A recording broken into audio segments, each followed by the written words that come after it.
muy buenos días para todos los que están y que están participando en esta capacitación que pues prácticamente está llegando a su fin. A mí me corresponde presentarles el tema de fauna doméstica. Este es un tema que fue introducido en la Procuraduría Delegada para Asuntos Ambientales desde que el doctor Oscar Darío Amaya, que fue quien les dio la charla de introducción a estas capacitaciones, gracias a él, en realidad, el tema se empezó a manejar en la Procuraduría Delegada para Asuntos Ambientales. Es un tema que se ha venido fortaleciendo con el tiempo. Además, gracias al apoyo también del doctor Gilberto, que fue el delegado, y para efectos de esta capacitación, pues también por la doctora Miriam Méndez, de las entidades territoriales y diálogo social. No es un tema, digamos, pacífico. Uno puede pensar que este es un tema muy suave, pero no lo es. Es un tema que es bastante complejo en realidad porque trae consigo una carga, digamos, emotiva, una carga de sensibilidad que, digamos, le da un cariz diferente. Por eso, pues, de todas maneras, pues voy a tratar de presentarlo de la manera más objetiva posible, para lo cual creo que es fundamental comenzar por precisar algunos conceptos en cuanto a lo que es la fauna doméstica, la fauna... Elizabeth, disculpa, por favor comparte la pantalla para que podamos ver tu presentación. Espérate un momentito. Espérate un momentito.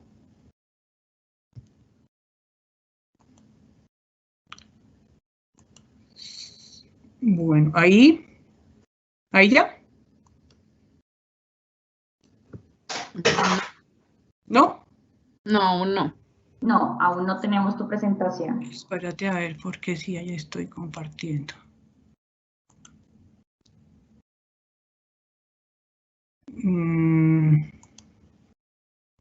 Pero no sé por qué, porque es que aquí estoy marcando compartir pantalla.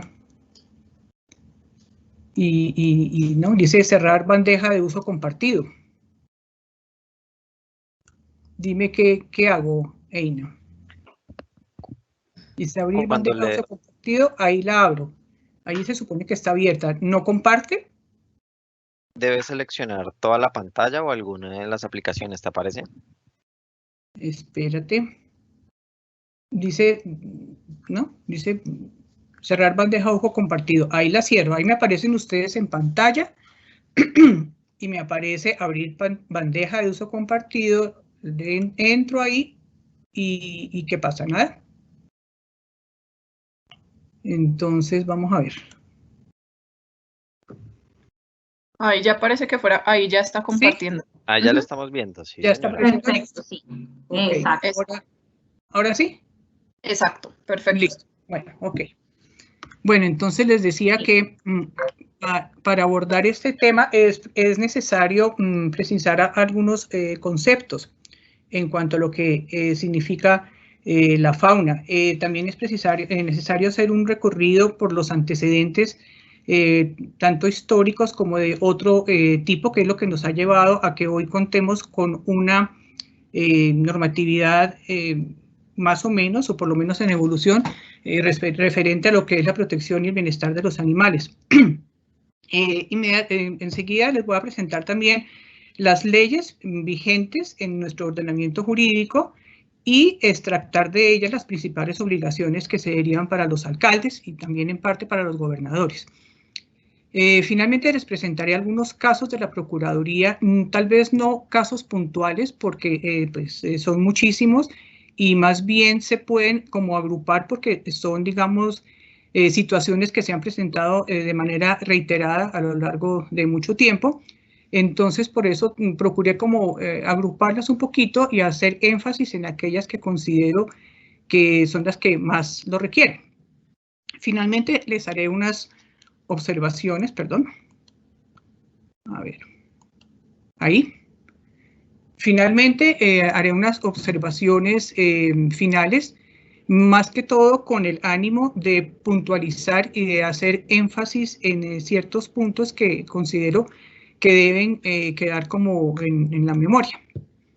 Entonces, entrando ya en materia, vamos a lo que son los conceptos de fauna.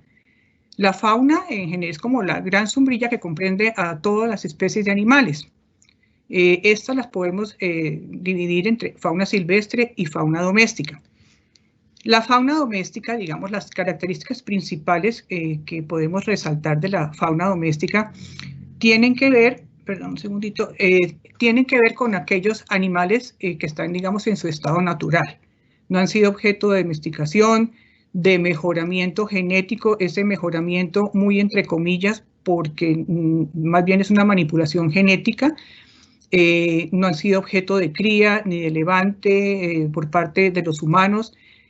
La reproducción se hace y se basa en la selección natural y básicamente en la preservación de la especie. Por esto, como pertenece al Estado, además, se encuentran reguladas en el Código Nacional de Recursos Naturales Renovables, que es el decreto 2811 de 1974. En cuanto a la fauna doméstica, esto ya corresponde a los animales que ya han sido criados por el hombre, están bajo su propiedad, dependen de él. Estos sí han sido modificados genéticamente con la principal intención de adaptarlos a las necesidades humanas, ya que son utilizados para alimento, como fuerza de trabajo, para compañía, entre otras cosas. Dentro de estos podemos, pues, se pueden dividir en animales de producción y animales de compañía. Los animales de producción son los que vienen a ser parte de la cadena de producción, son animales domésticos, domesticados, dentro de los cuales se deben tener en cuenta distintas etapas que comprenden desde, digamos, desde la crianza, el levante, el engorde y adicionalmente el transporte y el sacrificio. Casi que para cada una de estas etapas de la cadena de producción existen algunas normas, sin embargo, estamos, digamos, muy lejos todavía de que sean verdaderamente implementadas. La más reciente corresponde al decreto 2113, que fue adicionado al 1071 de 2015, que corresponde al sector agropecuario, en el que se dispone que los principios de bienestar animal deben ser tenidos en cuenta también para los animales de producción.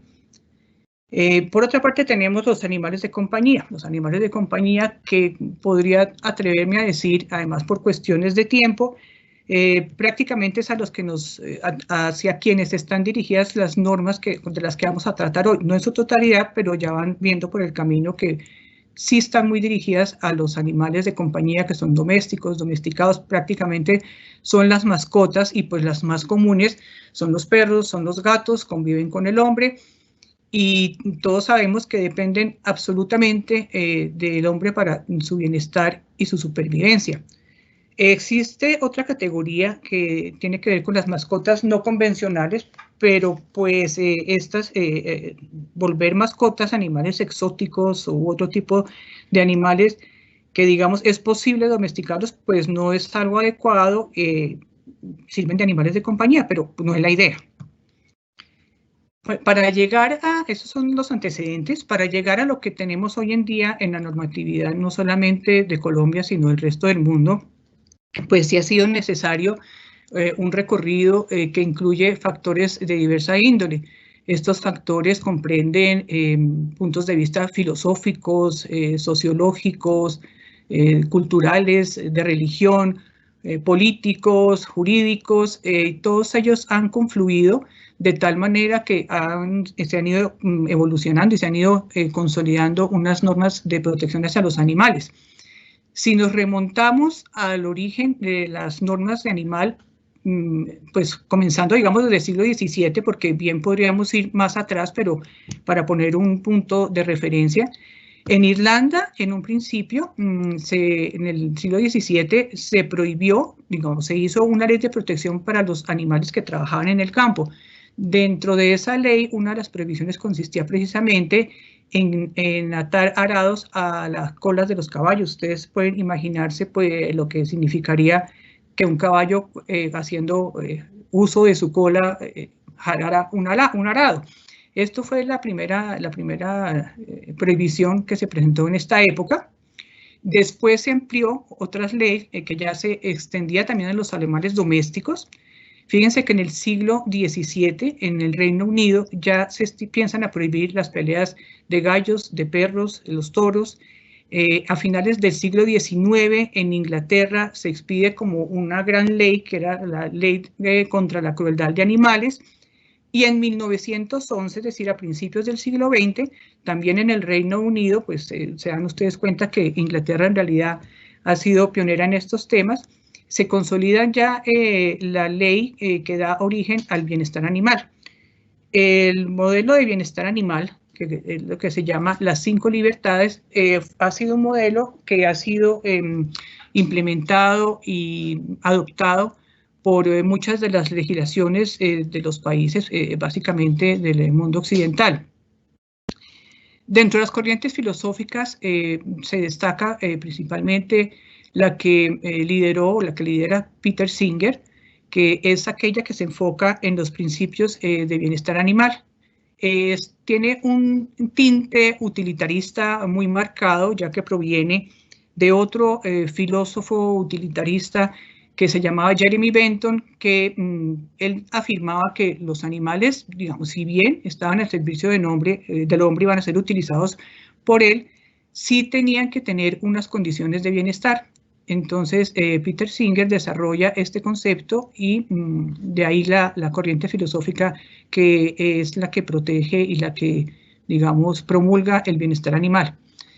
Frente a esta corriente filosófica surge otra también con mucha fuerza, que es la de Tom Regan, que él se basa más que todo en la defensa de los derechos de los animales a ultranza, o sea, no porque sirvan para el hombre, sino porque los animales deben tener derechos. Para conciliar, o más que para conciliar, para fortalecer estas corrientes, surge una tercera vía que existe hoy en día que reúne las dos. Reúne tanto el bienestar animal como la defensa de los derechos de los animales, y es la que se conoce como el nuevo bienestar animal, que en realidad es una fuerte vía del medio que hace un frente común de activismo a favor de los animales. Siguiendo, digamos, de acuerdo con estas corrientes filosóficas y de acuerdo también con las declaraciones, con la Declaración Universal de los Derechos del Hombre, también existen en declaraciones universales para protección de los animales. Y tenemos básicamente dos. Una es la que se conoce como DUBA y la otra se conoce como DUDA. La DUBA, pues, es la Declaración Universal para el Bienestar Animal, y la DUDA, en cambio, es la Declaración Universal de los Derechos de los Animales. Fíjense ustedes que estas dos declaraciones lo que hacen es traer o basarse en las corrientes filosóficas que antes les mencioné. Sin embargo, no obstante existir estas declaraciones, es como lo que llaman un saludo a la bandera, ¿no? No es que sean fuertes, pero para lo que sirven más que todo es como para trazar un horizonte, ¿no? Para tener como una ruta hacia donde orientar las acciones hacia los animales. La ciencia ha tenido un protagonismo clave en esto de la producción de leyes para protección y bienestar animal. Se han hecho estudios fisiológicos o conductuales y se ha llegado a la conclusión de que los animales son seres sintientes. En el 2012 se reunieron en Cambridge un número muy representativo de importantes neurocientíficos. Dentro de esos neurocientíficos se encontraba, por ejemplo, Stephen Hawking, y ellos se reunieron para declarar que los animales no humanos, incluyendo a todos los mamíferos y pájaros e inclusive los pulpos, también poseen sustratos neurológicos por lo que son conscientes. Ellos hacen esta declaración sobre todo teniendo en cuenta, pues es el resultado de muchas investigaciones científicas de largo tiempo, ¿no? Obviamente eran personas o son personas muy importantes y muy representativas en su campo, pero lo que ellos dicen es que si bien para ellos el hecho de que los animales tengan conciencia es obvio para ellos como neurocientíficos, no lo es para el resto de la sociedad, Por esto hacen esta declaración para que, digamos, por decirlo de alguna manera, para que todos se enteren. Empieza digamos, también de la mano de todo esto también va presentándose la reforma de las legislaciones civiles en muchas partes del mundo. Empieza por Europa, básicamente. Hay que recordar de todas maneras que, digamos, venimos de un sistema jurídico basado en la tradición romana, en un contexto de una sociedad que es meramente agrícola, y en el que el sistema de propiedad, pues, dentro de él los animales vienen a ser simplemente unos bienes que hacen parte del patrimonio del hombre. Y así pasa, ustedes, pues, los abogados sobre todo saben que el código, la jurisdicción, el derecho romano es acogido en el Código Napoleónico, y reformar un tema de legislación civil, reformar códigos civiles es un tema bien pesado. Pero sin embargo, de todas maneras, se empieza a dar, empieza en Austria, continúa en Alemania, Suiza y Portugal. Ellos reforman su legislación civil, pero recurriendo a una fórmula negativa, o sea, diciendo que los animales no son cosas, reconocen que los animales no son cosas, y recordemos nosotros que en la legislación civil los animales son considerados muebles, son cosas. Hay otra, digamos, no corriente, sino como otra perspectiva dentro de ellos. Por ejemplo, Francia en el 2015 también reforma su código civil para reconocer que los animales son seres vivos dotados de sensibilidad. Canadá y Nueva Zelanda introducen el concepto de que los animales son seres sintientes. ¿Qué hace Colombia? Colombia en el 2016 expide una ley que en su primer artículo recoge los dos conceptos en una sola frase. Entonces empieza diciendo, reconociendo que los animales no son cosas, son seres sintientes. Más o menos así se resumen lo que Colombia toma para sí para el reconocimiento de los animales. La primera ley que encontramos en Colombia, que ya es específica para la protección de los animales, se remonta a 1972. Es la muy conocida Ley Quinta, por la cual se provee la fundación y funcionamiento de juntas defensoras de animales. Es una ley que está vigente hoy en día. Tuvo un decreto, o tiene un decreto reglamentario, que es el 497 del año siguiente. En esta ley, por ejemplo, también se puede notar cómo evoluciona el tema de la normatividad frente a los animales. En un primer momento, o sea, cuando sale la Ley Quinta en el 72, la protección hacia los animales era solamente enfocada hacia los animales útiles al hombre, lo que excluía a todo el resto de animales.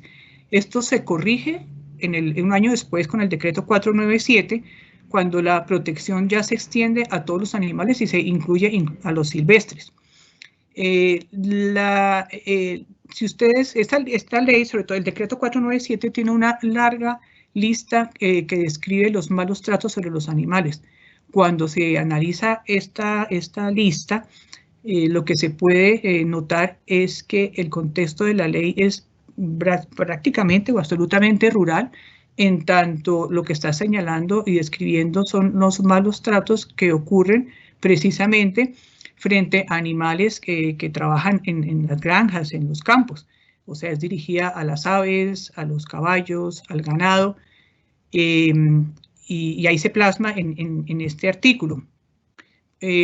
Como la Junta Defensora de Animales es la obligación principal, que ya vamos a hablar de ello, de esta ley, y la Junta Defensora de Animales está constituida, entre otros, por miembros de la sociedad. Entonces, es muy importante porque es como una muestra por primera vez cómo se deben encontrar los miembros de la sociedad y la administración municipal para trabajar por una causa común. Resalta la educación, tanto en la Ley Quinta 72 como en la 73 la refuerza. La educación es como el instrumento principal que se debe utilizar, además apoyado por los miembros de las juntas defensoras animales, para crear esta cultura de respeto hacia los animales, que es lo que en realidad hacia donde apunta la ley.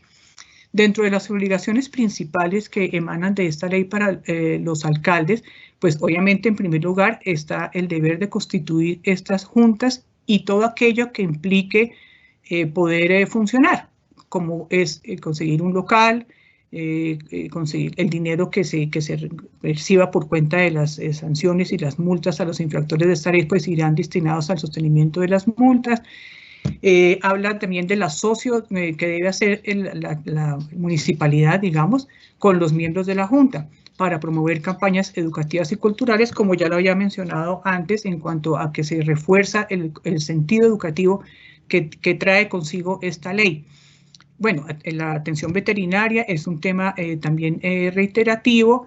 Los alcaldes tienen la obligación de tecnificar el sacrificio de ganado y ya de la mano de los miembros de la Junta, ellos pueden ayudar para supervisar que la salubridad de los mataderos sea cada vez mejor. Entonces, ven ustedes, así nomás de entrada, que es un contexto totalmente rural. La gobernación, por su parte, tiene que otorgar la personería jurídica a las juntas defensoras de animales y, obviamente, apoyarla en aquello que le corresponda. Pasados como 17 años, creo, más o menos, aparece la Gran Ley 84 de 1989, que es conocida como el Estatuto Nacional de Protección de los Animales. Esta ley, pues, obviamente, lo que quiero mostrarles es cómo se va consolidando cada vez la protección de los animales en Colombia. Obviamente está inspirada en lo que está ocurriendo en otros lugares del mundo. Aquí en esta ley la expresión animal, cuando se refiere a los animales, definitivamente incluye a todos, a los animales silvestres, bravíos, salvajes, domésticos o domesticados, perdón. Ya empieza a esbozar y a introducir los principios de bienestar animal dentro de lo que debe ser la protección a los animales. Los dice, pues los principios de protección animal, si pues se basan en las 5 libertades, digamos aquí los medio menciona todos, entre 3 y 4 ya quedan planteados. Nuevamente, la educación es considerada como el medio ideal para promover el respeto y el cuidado hacia los animales. De otra parte, tiene un artículo también muy largo en donde enumera las conductas que son consideradas como crueles contra los animales, pero ya en un contexto más urbano. O sea, lo que quiero decirles es que a los maltratos, a los actos crueles hacia los animales de la Ley 72 en el contexto rural, se unen también estas conductas consideradas como crueles contra los animales de la Ley 84 del 89. Pero ¿qué pasa con estas conductas? No obstante, puedan llegar a causar mucho daño a un animal, incluso llegar hasta la muerte, no pasan, no dejan de considerarse sino como simples contravenciones. Ahí para, digamos. Por lo que las multas que tiene también son insignificantes. Creo que la más chiquita es de 5.000 pesos, y la mayor multa, la más grande, debe ser de unos 500.000 pesos, que pues traídos a hoy en día prácticamente es como una patente de corso para que maltraten los animales y yo pago la multa. Entonces, esto es una gran falencia que traía esta ley. Contiene también un artículo que es supremamente importante, que es el artículo 7º, en donde se plasman las excepciones al maltrato animal, lo cual de entrada pues es algo contradictorio, porque si hay una lista que ya está diciendo se considera maltrato animal la tortura, la muerte, bueno, hay unas 3 descripciones, a renglón seguido dice, pero una excepción al maltrato animal son estas actividades. Yo creería que en realidad no está haciendo una excepción al maltrato animal, sino como una excepción a que sean consideradas como objeto de sanción. Más bien eso es lo que o sea, no se sanciona al que cause ese tipo de maltratos. Más o menos es así, Más adelante profundizaré un poquito en esto porque la Corte Constitucional tuvo que decidir sobre la exequibilidad de este artículo y lo hizo en la sentencia 666 de 2010. Entonces esta ley sí sale del contexto rural y extiende pues, la protección a otros animales. Fue modificada por la ley 1774 de 2016. Pero la ley 84, para concretar, puntualizar un poquito, trae como obligaciones de los alcaldes, pues en primera instancia, conocer de las contravenciones que están señaladas en esa ley. Esto de asumir el cuidado de aquel animal cuyo tenedor o propietario no pueda hacerse cargo, pues siempre ha sido como algo un poco cuestionable, porque de lo que se parte, o lo que se debe partir, es de que el propietario, si tiene un animal, es porque puede hacerse cargo de él, pero bueno, así lo dice la ley. También debe contar con lo que llaman un coso, el coso municipal, o un depósito público para llevar allí a los animales que sean encontrados o llevados por algún motivo, pero además insiste en que esos animales, una vez estén en el coso o en el depósito público, debe otorgárseles condiciones de bienestar. Asimismo, puede el alcalde disponer de estos animales y pasados 30 días no aparece el dueño. El gobernador en esta ley lo que tiene la competencia para conocer en segunda instancia de las contravenciones.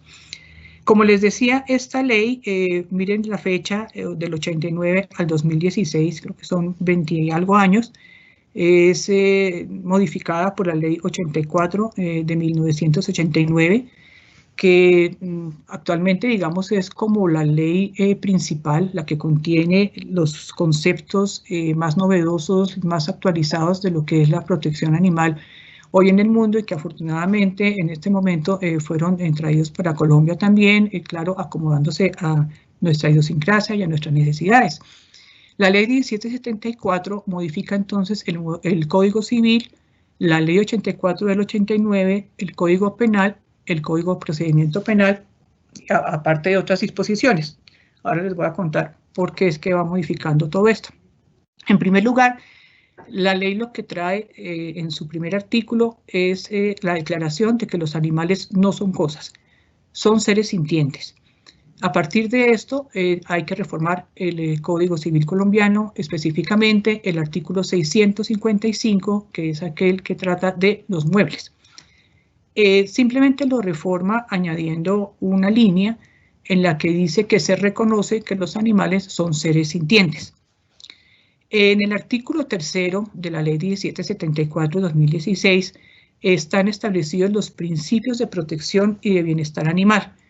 Ahorita en la diapositiva que sigue o la que sigue les voy a profundizar un poquito sobre este tema porque es bastante importante. Trae consigo también una figura que es la aprehensión preventiva inmediata frente al maltrato animal sin que medie orden judicial o administrativo. En este sentido, lo que se trata es de rescatar de las manos del maltratador a un animal, pues pasando por alto todos los trámites, todas estas cosas para hacer un poco más efectiva la protección a los animales. Las multas que venían en la ley 84 del 89, que eran absolutamente irrisorias, en esta ya se actualizan de acuerdo con el salario mínimo, lo que las hace que sean más reales. Entonces, esta es otra cosa que trae esta ley que es muy importante. Recuerden también que en la ley 84 del 89, cualquier tipo de maltrato hacia el animal, incluyendo la muerte, no pasaba de ser una contravención. Esta ley tipifica los delitos contra los animales. Matar un animal es un delito, por lo que se lleva a reformarse el Código Penal, obviamente, en donde adicional, pues como suele ocurrir con los tipos penales, también incluye la agravación punitiva, las causales de agravación punitiva, dentro de las cuales, cuando este acto es realizado por un servidor público, esto es una agravación punitiva del delito. Los alcaldes siguen conociendo las contravenciones. pero en tanto ya ya no solamente es una contravención, sino de acuerdo con la gravedad del daño causado, hay un delito. Los jueces penales municipales son los encargados de conocer de los delitos sobre los animales. Para cumplir con el objetivo de esta ley, se debe se pone a disposición de las alcaldías la colaboración del Ministerio de Medio Ambiente, las corporaciones autónomas regionales y las de desarrollo sostenible, las unidades ambientales de los centros urbanos y la unidad administrativa especial del sistema de parques nacionales naturales. Todo con el propósito de que se pueda cumplir de una mejor manera esta ley. Este es el artículo 3º de la ley 1774 de 2016, que yo considero que es como la esencia, es donde se encuentra todo aquello que necesitamos saber para entender en qué se basa la protección y el bienestar animal. De hecho, lo llaman los principios orientadores. En el primer numeral se habla de la protección animal y nos dice que el trato a los animales y la relación del hombre con los animales debe basarse en todos estos, en lo que aparece allí: respeto, solidaridad, compasión, ética, justicia, cuidado, etcétera, que son valores. Estos valores pues están relacionados con la dignidad humana. O sea, el hombre dentro de su dignidad debe considerar estos valores. Adicionalmente, también el trato a los animales para ello debe ser erradicarse el cautiverio, el abandono, el abuso, el maltrato, la violencia, el trato cruel. Son principios orientadores. El bienestar animal. El bienestar animal, pues ya les he dicho que proviene de las llamadas 5 libertades. En realidad es como aquel mínimo que debe darse a cualquier animal que esté bajo nuestro cuidado, bajo nuestra responsabilidad. Cualquier animal doméstico o domesticado debe ser objeto de bienestar animal. Y son sencillas, o sea, es que son básicas. Un animal no debe sufrir de hambre ni de sed, no debe sufrir injustificadamente de malestar físico ni dolor, no se le deben provocar enfermedades por negligencia o descuido, ni ser sometido a condiciones de miedo ni estrés. Y también se le debe permitir manifestar su comportamiento natural. En este puntico quiero detenerme un momentico solamente para hacer referencia a que muchas personas, queriendo mucho a sus animales, de pronto a los perros, digamos, tratan de humanizarlos. Y la humanización es una forma de maltrato animal precisamente porque va contra esta posibilidad de manifestarse el animal como él es naturalmente. Entonces el hecho de vestirlos, ponerles disfraces, pintarles las uñas, moños, en realidad es una forma de maltrato animal. La solidaridad social es el tercer principio orientador. En realidad aquí se encuentra el fundamento de la responsabilidad del Estado, pero también de la sociedad, de asistir, de proteger a los animales con acciones diligentes. Hago énfasis en que es responsabilidad del Estado, sí, totalmente, pero también de la sociedad, sí y totalmente. O sea, la sociedad no le puede atribuir la responsabilidad de lo suyo, digamos, en este contexto de propiedad, al Estado.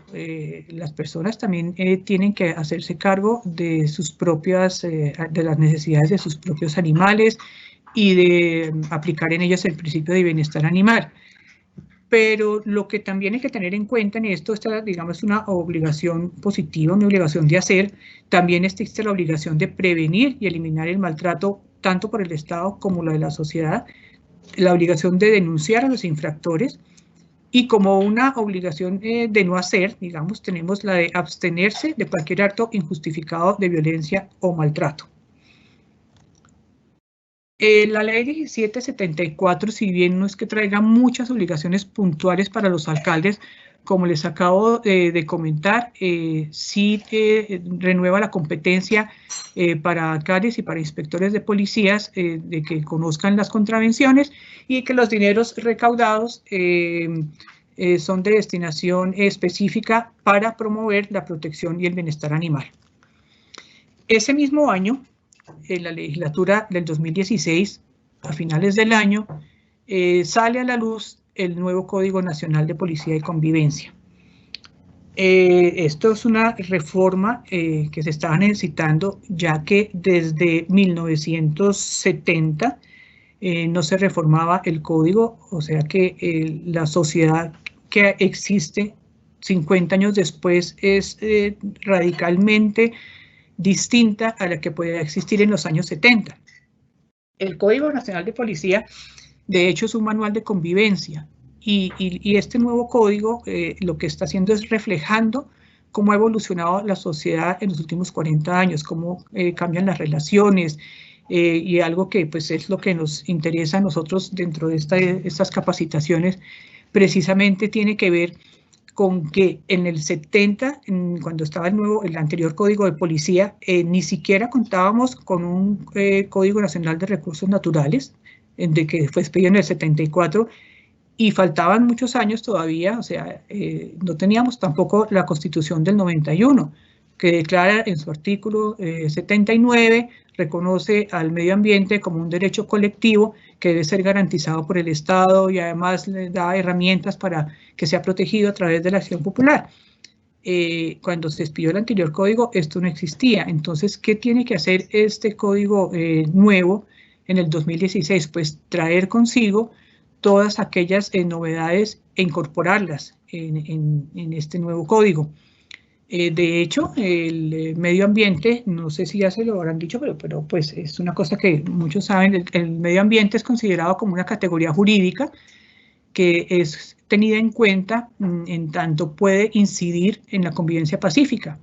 En ese mismo sentido, también se considera en este código que la relación con los animales puede influir definitivamente en la convivencia pacífica. Por esto, dedica todo un título, el título 13 y varios capítulos del mismo a reglamentar, digamos, a presentar cómo es la relación con los animales. En un primer momento describe cuáles pueden ser los comportamientos que afectan a los animales y en otra parte, en otro capítulo, ya entra a describir cuáles son los comportamientos que ponen en riesgo la convivencia por tenencia de mascotas. Aquí ya se empieza a tratar el tema de tenencia de mascotas, que es un tema que está en mora de resolver y sobre el cual hay que hacer siempre mucho énfasis porque es una absoluta necesidad definir lo que es la tenencia de las mascotas y reglamentarla de una manera adecuada. Como estamos hablando de convivencia, pues obviamente este código entra a reglamentar también lo que es la permanencia de las mascotas en la propiedad horizontal. De todos es sabido que muchas veces se ha presentado conflictos entre vecinos por la permanencia de mascotas, diversos motivos, generalmente creo yo, originados en una tenencia irresponsable. Y también ocurre, bueno, es una cosa, digamos, normal de la vida cotidiana de una ciudad, pero la responsabilidad obviamente recae en el propietario irresponsable. También en esta ley, en este código, se asume la reglamentación de los mal llamados caninos potencialmente peligrosos. El Código Nacional de Policía se modifica en noviembre, va a ser un año, en el 2019, se le cambia el nombre y ahora se llama Código Nacional de Seguridad y Convivencia Ciudadana. Entonces, ya refiriéndonos al Código Nacional de Seguridad y Convivencia Ciudadana, de él emergen unas obligaciones para los alcaldes. La primera, digamos, es algo que es reiterativo en casi todas las leyes de protección animal, que es el hecho de que las alcaldías deben contar con un lugar seguro para disponer a los animales encontrados. Y no es solamente disponer de este lugar, también hay un deber de informar a la ciudadanía acerca de qué animales están allí, inclusive en alguna parte creo que se habla hasta de alguna foto, También hay un deber de señalar la tarifa que se deriva del cuidado y de la custodia de estos animales. Para algunos municipios, creo que son para los que tienen más de 100.000 habitantes, también se propone el manejo de una página web en donde se pueda condensar toda esta información. Pasado cierto tiempo, unos 30 días, el alcalde está en la obligación de declarar a los animales en estado de abandono y a renglón seguido promover su adopción. Obviamente la adopción también tiene que estar reglamentada de acuerdo con unos requisitos que deben ser exigidos a los adoptantes. Es decir, no se puede entregar en adopción un animal a cualquier persona. Por razones obvias, puede ser un maltratador, puede quererlo para explotarlo, para abusar de él, en fin, este es un tema también delicado y que debe tener un seguimiento por parte de quienes dan un animal en adopción. También puede el alcalde o debe reglamentar el transporte de las mascotas en los medios públicos. En cuanto a los, en ese momento, llamados caninos potencialmente peligrosos, el alcalde es el encargado de establecer un censo, de registrarlo y de establecer unas tasas que se deben cobrar a los propietarios respecto de estos caninos, de acuerdo con los requisitos exigidos. Es el alcalde el que expide el permiso de tenencia, pero también lo puede suspender o cancelar dependiendo de que ocurra alguna cosa en el camino. Igualmente puede sancionar al propietario de un canino de estos que ataque a otro canino o, en un caso más grave, inclusive a una persona. Este código de policía fue reformado muy recientemente. Esta es la ley más reciente que hay al respecto.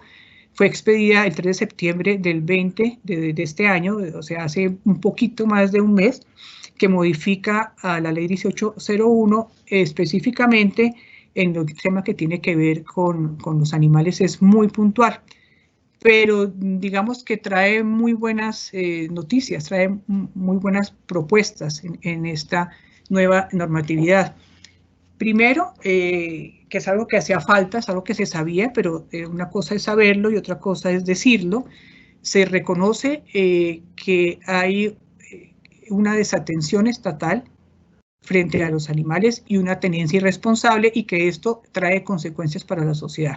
Entonces, ¿de qué se trata? Hay que atenuar estas consecuencias que tiene en la sociedad el hecho de que haya, por decir un caso, cantidad de animales en estado de calle, y esto se reconoce que es producto de que el Estado no ha actuado adecuadamente, pero también de la tenencia irresponsable, lo cual me parece muy importante porque yo insisto en que no es justo tampoco apoyar toda la responsabilidad solamente en el Estado. El componente de la tenencia de los animales de una manera responsable es verdaderamente importante. Esta ley, obviamente, como todas las anteriores, a partir del 89, acoge también los principios de bienestar animal. Para una cosa que también me parece que es muy buena y que en algún momento fue caballito de batalla también desde la Procuraduría Delegada para Asuntos Ambientales, fue el de cambiar el nombre de perro potencialmente peligroso o raza potencialmente peligrosa por perro de manejo especial o raza de manejo especial. Esto en realidad le da otra connotación, porque lo que quiere decir esto es que no es el hecho de que la raza, claro, las razas llamadas peligrosas son peligrosas, entre comillas, porque han sido modificadas genéticamente hasta tal punto que la mandíbula o los músculos se desarrollan de tal cual manera, además el carácter que le transmiten tomándolo de cierta raza y mezclándola con otra, pues hace que estos perros de pronto tengan más fuerza que otros o que reaccionen de una o de otra manera. Pero realmente lo que hace peligrosos los animales, estos tipos de animales específicamente, es la persona que está detrás, la que los cría de una manera o en confinamiento o los molesta o bueno, no sé qué más cosas los deja aguantar hambre para que ellos se vuelvan bravos, y ni hablar de los que son utilizados para peleas de perros. Además, tengan en cuenta que cualquier perro, así sea un pincher miniatura, puede ser furioso, o sea, podría ser peligroso. No es tan peligroso porque no tiene la capacidad física de serlo, pero también puede causar daño. Entonces es un tema más de manejo, como lo dice esta norma, que de declararlo desde un principio como potencialmente peligroso. En cuanto a la denominación de aquel lugar al que deben conducir a los animales que sean encontrados o rescatados, para descosificar un poco el concepto de los animales, se cambia la expresión coso municipal. Si ustedes lo buscan en el diccionario de la RAE, van a encontrar que es aquel lugar que existen los municipios para llevar a los animales, etcétera, etcétera. Es cambiado por la expresión albergues municipales para fauna. Volviendo a que el código de policía es un manual, básicamente es un manual de convivencia. Otra vez la legislación, digamos que opina o mete la mano pues para establecer las condiciones de tenencia de los animales domésticos o mascotas. Para esto regula, digamos, el ingreso de animales a lugares públicos, la permanencia y tránsito en zonas comunes. Esto ya lo estaba haciendo, pero hay una gran diferencia que trae esta ley, y es que se debe permitir la permanencia y el tránsito de los animales domésticos o las mascotas en las zonas comunes, tanto o hasta el punto de que si los reglamentos de propiedad horizontal o los manuales de convivencia de propiedad horizontal prohibían esta situación, debe ser cambiado para permitir la tenencia de animales domésticos o mascotas en estos espacios. Obviamente, otra cosa es que hay una responsabilidad por parte del propietario de que si es un animal que es bravo, pues lo tenga con una correa, inclusive con un bozal si es necesario, de que si el animal hace sus necesidades en el pasillo que comunica con el apartamento del vecino, pues se encargue de recoger,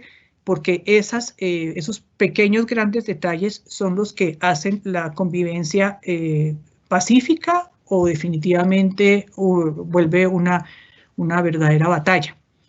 Las obligaciones entonces que salen de esta ley para los alcaldes, estas sí son de verdad puntuales y muy importantes y totalmente actualizadas, como les digo, hace escasamente un mes que fue expedida esta ley. Entonces, en primer lugar, lo que hace es apoyar a refugios o fundaciones legalmente constituidos. En ese sentido, quiero contarles que otra de las, digamos, de los casos que ha tenido que conocer la Procuraduría a lo largo de estos años, la delegada ambiental, es precisamente esa confrontación que permanentemente existe entre la autoridad municipal y los refugios o las fundaciones legalmente constituidas. Hay que partir de que las fundaciones o los proteccionistas o como se les quiera llamar, están haciendo una labor que en realidad corresponde más a las autoridades que a ellos, porque ahí sí que estamos hablando de animales abandonados o animales en una situación muy vulnerable. Siempre nosotros en estas mesas que hacíamos entre las dos partes se proponía por qué no tratan de crear alianzas, por qué en cambio de enfrentarse permanentemente no tratan de aliarse y de ayudarse para que entre los dos, pues, mientras se pueda solucionar estos problemas. Esta ley, pues, básicamente, digamos, soluciona este enfrentamiento, porque ahora, pues, reconoce la importancia de los refugios y las fundaciones, obviamente legalmente constituidas. No quiere decir que cualquiera pueda llegar y decir, yo estoy ayudando a unos animalitos en mi casa y necesito que me apoyen. Se trata de que estén realmente y legalmente constituidas, pero yo considero que es un gran paso que ayuda a que la realidad, digamos, lo que está pasando en realidad, tenga una solución. Asimismo, pero esto no queda ahí, porque de todas maneras esto no exime a las alcaldías de que vayan conformando su centro de bienestar animal, albergue municipal para fauna, hogar de paso público, porque esto sigue siendo una obligación. Tienen un plazo de 3 años, no todos, el plazo de los 3 años va orientado específicamente para aquellos municipios de más de 100.000 habitantes.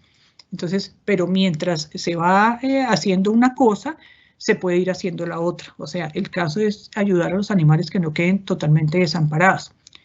Para lograr también los objetivos de esta ley, los alcaldes pueden celebrar contratos, convenios interadministrativos o pueden asociarse pues, de acuerdo a los esquemas asociativos. En fin, ellos pueden encontrar muchas fórmulas para lograr los objetivos de esta ley.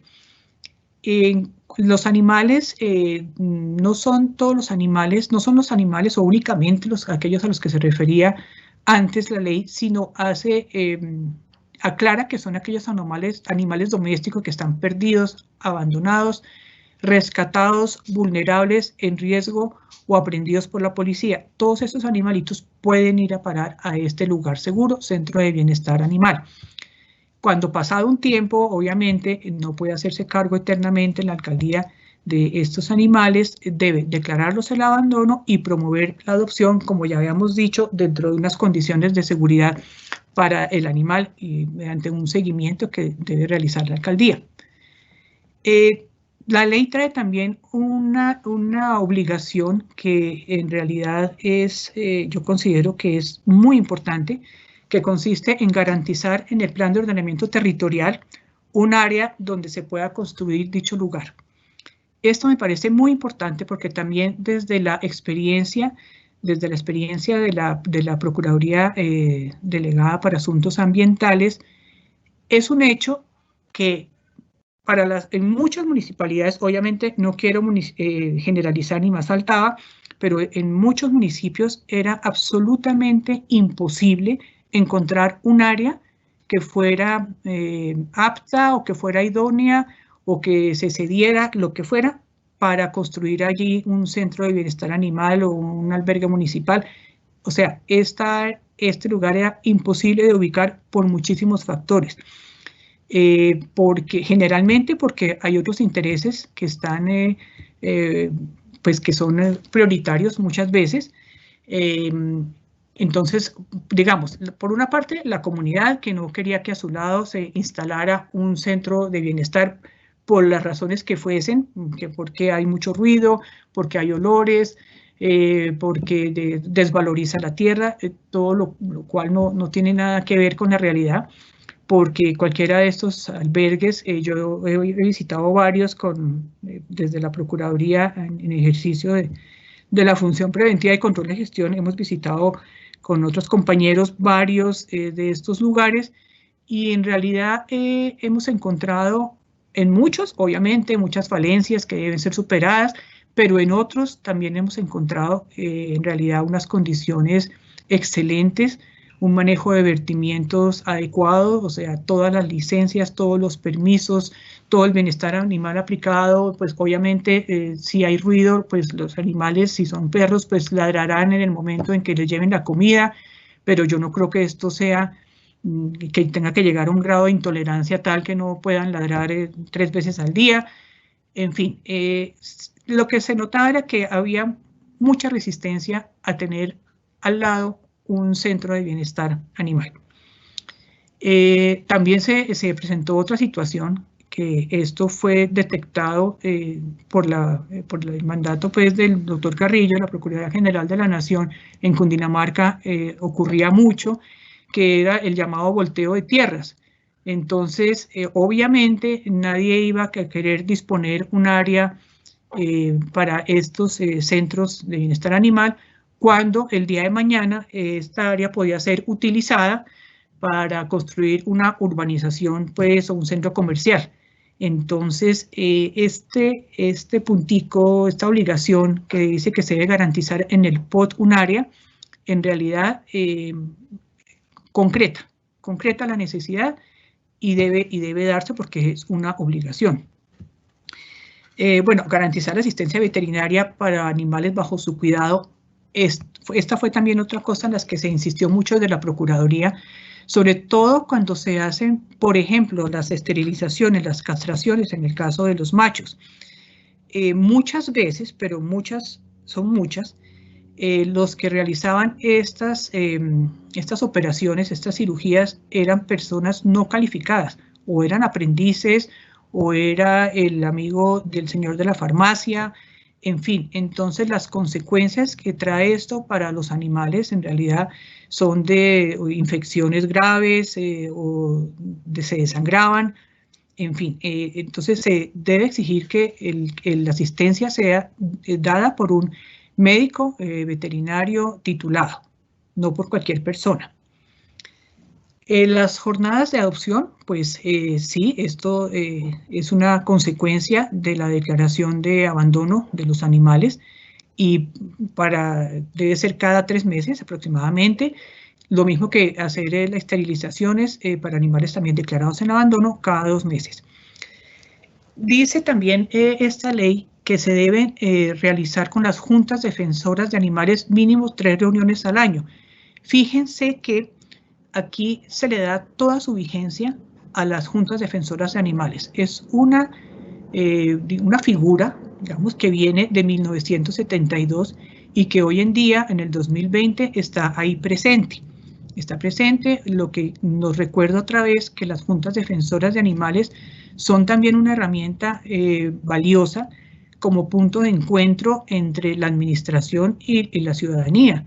Es en aquel lugar en el que se pueden encontrar para tratar diversos temas que tengan que ver con los animales, desde los problemas, las carencias que están sufriendo, pero también las propuestas, las iniciativas, la búsqueda de soluciones, siempre y cuando obviamente trabajen en armonía. Entonces, aquí se le da, en realidad, se renueva la importancia de las juntas defensoras de animales y la confianza en ellas, además porque se les otorga la facultad de vigilar aquellos aportes que deben ir para los refugios o las fundaciones legalmente constituidas por parte de estas juntas defensoras de animales. Para hablarles de algunos casos de la Procuraduría, pues en realidad, bueno, digamos que los particulares que asumen obligaciones ya como que medio se trató el tema, pero sí quiero entrar a hablar de lo que son las ferias y las fiestas, específicamente de las cabalgatas o de otros también, porque en realidad todos están allí.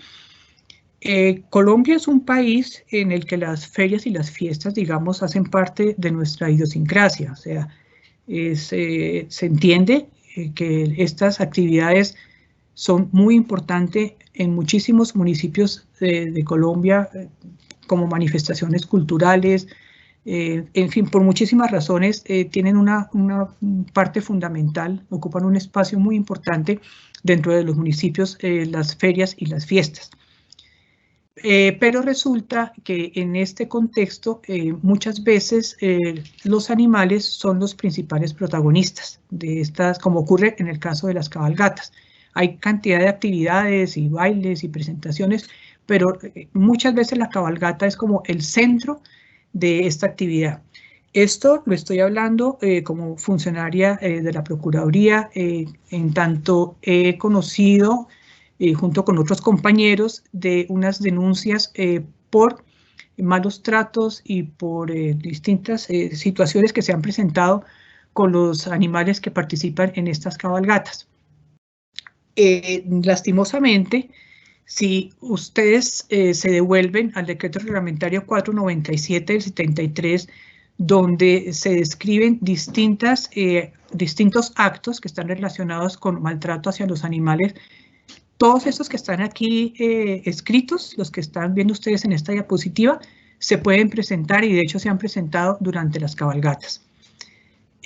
Por ejemplo, refiriéndome al numeral 4 y 5, por tomar alguno, se presentó una denuncia muy seria, que no me voy a referir a qué municipio se presentó, pero en el transcurso de una cabalgata, una yegua en algún momento literalmente se desplomó. Estaba exhausta, estaba enferma, No sabemos en realidad qué llevó a esta situación, pero el animal quedó tendido en el suelo. La persona que la estaba montando, el jinete, lo único que hizo fue levantarse y subirse en otro caballo y seguir la fiesta. Esto fue denunciado con toda la fuerza del momento por la comunidad, que fue la que realmente le prestó asistencia al animal. Si no recuerdo mal, este animal fue sacrificado. Entonces, esto nos lleva a plantearnos una serie de interrogantes. ¿Cuál es el control que se tiene frente a en cuanto a las cabalgatas? Obviamente que hay un control muy claro, muy específico frente a quienes participan en las cabalgatas, a los jinetes, que no sean menores de edad, que no estén alicorados, etcétera, etcétera, que sigan por un recorrido. Bueno, hay una serie de reglamentación muy clara que las alcaldías se preocupan mucho por expedirla, por hacerla pública. Pero pudimos constatar en este caso y en otros que se presentaron, porque no fue el único, fueron muchos los que se presentaron, que no había ningún control sobre los caballos que participaban en estas cabalgatas, ningún control veterinario, ningún control del herraje, no se controla, no hay sitios para tomar agua, no hay sombríos, los animales a veces los encierran en unos espacios a 40 grados de temperatura. De hecho, alguna vez encerraron, creo que fueron unas vaquillas o unos toros, no recuerdo muy bien, en un espacio a más de 40 grados y se asfixiaron 20 por lo menos. O sea, ¿esto por qué ocurre? Porque no se tiene la conciencia de que estamos hablando de seres sintientes que respiran, que les da sed, que tienen sus necesidades. Y por esto se deben observar todos los principios de bienestar animal en estas actividades. Entonces, pues es una evidencia que esto viene ocurriendo, ha ocurrido en muchas de estas ferias y fiestas en el país. Inclusive en algunas ciudades se ha optado por cancelar de manera definitiva las cabalgatas, lo cual, pues, no sé, creo que una reglamentación o habría otras maneras como para poder mantener ambas cosas, digamos. También refiriéndome a este contexto de las ferias y fiestas, me devuelvo un poco al artículo 7º de la Ley 84 del 89, que es el que habla de las excepciones de maltrato animal, simplemente para recordarles hacia dónde apunta la prevención y el control de gestión de la Procuraduría en estos casos. En su momento, la sentencia de la Corte Constitucional de la 666 del 2010 reguló las manifestaciones culturales. Recordemos que dentro de las excepciones al maltrato animal se establecen las corralejas, las corridas de toros, la riña de gallos, en fin, una serie de actividades que están allí contenidas. Pero la Procuraduría, cuando recibe quejas o inclusive lo hace de oficio, apunta a revisar esta regulación que se hizo de las manifestaciones culturales.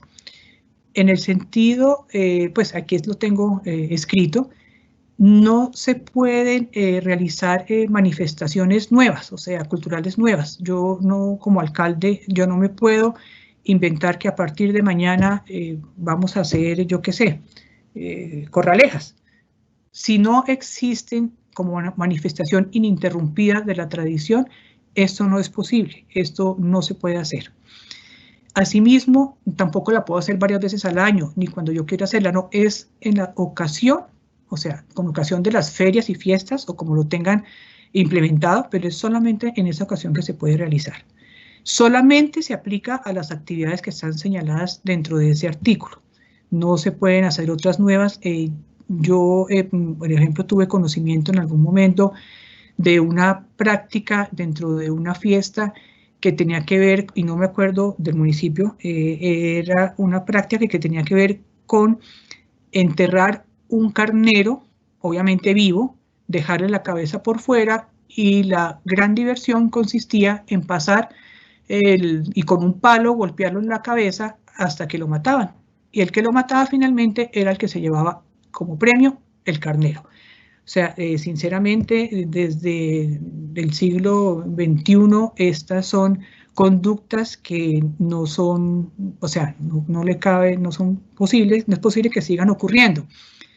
Además, por otra cosa adicional, si miramos el contexto mundial, el avance que ha habido en la concepción de que los animales deben ser tratados con consideración y con respeto, ni siquiera desde el punto de vista turístico se puede vender una manifestación cultural, una tradición, invitar a alguien a unas fiestas para presenciar actos de esta índole.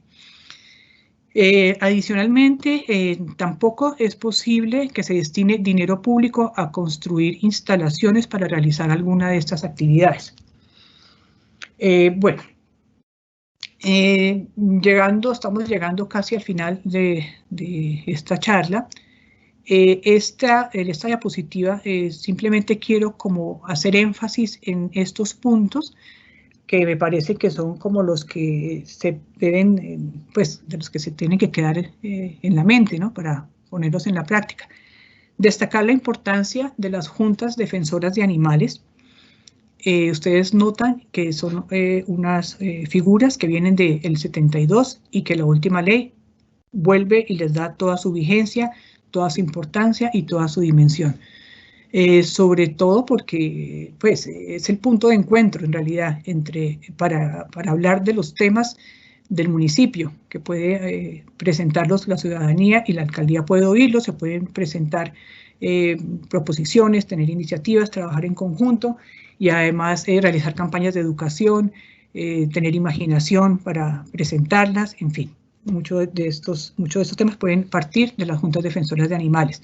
La educación no se debe olvidar como un instrumento valioso para cambiar o para crear la cultura frente a los animales. Nada como desde la temprana edad que se tenga acceso, que se conozca que los animales son seres sintientes. Esto pues es algo que se va a conservar a lo largo de la vida. La importancia de tener los centros de bienestar animal, los albergues municipales, en fin, lo que la ley exige, porque esto en realidad soluciona un problema que se presenta con mucha frecuencia. El contar con un lugar, por ejemplo, muchas veces la comunidad rescata un animal, inclusive la policía, las autoridades competentes rescatan algún animal y se encuentran con que no tienen a dónde llevarlo. Entonces ahí queda truncada la acción. Es a eso a lo que me refiero. Y estos albergues además deben ser también, se les debe aplicar también los principios de bienestar animal. E insistir en la tenencia responsable. No existe en realidad una legislación que apunte hacia la tenencia responsable y creo que es absolutamente fundamental. Lo hemos hablado, lo hemos discutido muchas veces en el ámbito de la delegada para asuntos ambientales, cuando yo hacía parte de ella, que en esto, mejor dicho, si se lograra de verdad tener una tenencia, un sentido de tenencia responsable, yo creo que la mitad de los problemas dejarían de existir. De hecho, hay que ver que países como Holanda, no sé cuál otro, en este momento me viene a la cabeza Holanda, tienen 0 animales abandonados. Entonces, ojalá algún día pudiéramos llegar a esto, aparte de que la condición propia de los animales representa un problema para la salubridad pública. Las políticas públicas, pues nada. Les cuento que en los 2 últimos planes nacionales de desarrollo se ha peleado con vehemencia en el Congreso por parte de las bancadas animalistas la introducción, la incorporación más bien de un artículo en el que se obligue a que se formulen políticas públicas orientadas a la protección y bienestar animal. Se ha logrado en los 2 últimos planes nacionales de desarrollo, pero no se ha concretado nada hasta el momento. O sea, ya sí tienen muchos insumos, se han hecho talleres por todo el país, se ha hablado con todo el mundo, se tienen una cantidad de ideas, pero en este momento hace falta concretar también este tema. Los principios de bienestar animal, pues sí, se los recuerdo pues para que se tengan presentes en todas y en cada una de las actividades que tengan que ver con los animales. La participación ciudadana consideramos que es fundamental. oír a la gente, involucrarla en las decisiones, hacerla parte de la solución. En realidad, esta administración de la Procuraduría ha percibido la importancia de la participación ciudadana. De hecho, mediante la delegada de entidades territoriales y diálogo social, allí se ha abierto un espacio muy importante para que la ciudadanía exprese todas sus necesidades. Entonces, recuerden que nosotros éramos una democracia representativa, pero a partir del 91 somos una democracia participativa y contamos con innumerables mecanismos de participación ciudadana que deben hacerse efectivos. Yo considero que es muy importante que la ciudadanía participe realmente en todo lo que tiene que ver con estas decisiones que además le atañen de una u otra manera, pero eso sí, con su parte de responsabilidad que les corresponde, porque también es un componente muy importante. Finalmente, casi finalmente, quiero mostrarles esto, para que lo lean con calmita. Es un tema de reflexión que tiene que ver, yo lo saqué, simplemente lo extraje de este artículo, tengo el vínculo copiado en la parte inferior de la diapositiva. Es importante que se reflexione acerca de esto y tiene que ver con la crueldad de los animales, la que practican los niños sobre los animales o los menores. En muchas partes del mundo esto ya es visto como una forma de prevenir, digamos, comportamientos futuros un poco contrarios a lo que debe ser el comportamiento de un miembro dentro de una sociedad. Muchos de estos atentados y estas espantosas masacres que han ocurrido en universidades y en centros educativos, por ejemplo en Estados Unidos, generalmente el asesino, pues, el que ha realizado estas masacres, tiene antecedentes de maltrato animal. Lo que quiero decirles con esto es que hay que ver, no es normal que un niño maltrate a un animal. Si esto ocurre, o un joven, porque generalmente no son tan niños, son jóvenes. Si esto ocurre, hay que ser tomado y ser tenido en cuenta como una alerta social para prevenir en el futuro que esta persona se convierta, pues, sea un protagonista de una violencia intrafamiliar con consecuencias graves, o más allá todavía, sea un psicópata, un asesino en serie o cualquier otra cosa. Es importante que se le dé una miradita a este tema. Para concluir, les dejo simplemente unas reflexiones, unas frases que han sido propuestas por pensadores y personajes de distintas épocas, simplemente para mostrarles que este no es un tema nuevo, no es un tema de moda, no solo es un tema de redes sociales, que son, para decirlo, pues, que son muy importantes, pero no solamente un tema en ese sentido, sino es un tema que ha preocupado y acompañado a la humanidad en todos los tiempos. Y pues bueno, hasta aquí la charla y ustedes dirán.